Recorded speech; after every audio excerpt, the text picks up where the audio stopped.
On what the Bush administration did to get the economy into the dire condition it is in. Let's turn now to our own Jonathan Alter, also, of course, senior editor at Newsweek magazine. Good evening, John. Hi, Keith. Do we have any better sense tonight about Obama's assertions during the campaign that this mess was no accident, that this was conservative policy plus Bush negligence? And stupidity on Wall Street.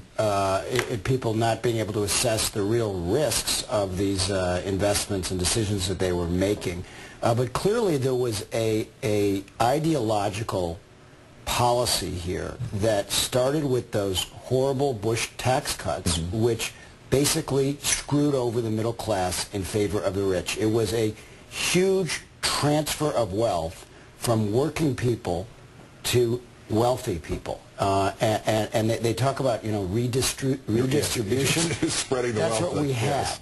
And what's so interesting about what's going on right now is you have people who used to be centrists, like Larry Summers, who's now going to have a lot of power in the Obama White House, who in recent years have been writing pretty radical columns talking about this. And he describes it as the defining policy of our time, this wealth shift to the wealthy.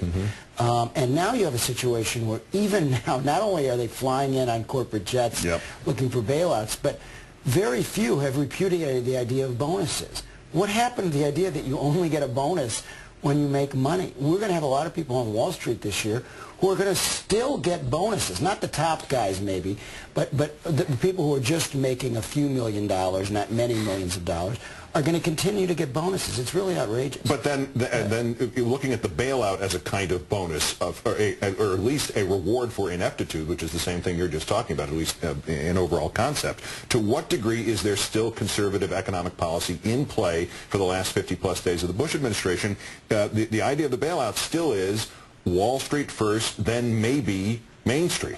I don't think that's conservative ideology, because you have to unclog the arteries.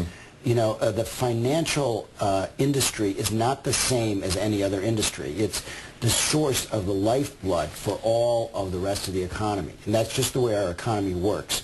So it was actually quite a liberal thing that Hank Paulson did. He did it very ineptly at first. They bought up all this toxic paper before they kind of reformed their plan and got it on something that still might not work, but at least is worth a try. But there was nothing conservative about what Paulson did. Lastly, a variant of what I asked Richard. Not only did President Bush do nothing today but pardon this turkey, but he rescheduled that ceremony by half an hour. He shifted it so as not to interfere with Obama's now daily economic news conference. Right. Is Bush doing his best work as president by doing no work as president? Well, it's a great point. I mean, he is acting the most presidential in the level of his cooperation with Obama that he has for his entire term. And he's sounding more gracious and more presidential. It's really rather strange, but it is an improvement over Herbert Hoover and Franklin Roosevelt, where they were yelling at each other throughout the transition. Franklin Roosevelt, you bring him up, why again? What's the name of that book again, John? Well, you can't blame me. Give it a plug. It's the Christmas shopping season. It's called The Defining Moment, which is a phrase that we're hearing a lot these days from our president-elect. Jonathan Alter of Newsweek and MSNBC and The Defining Moment. Great. Thanks for your time. Happy Thanksgiving. Thanks, Keith. You too.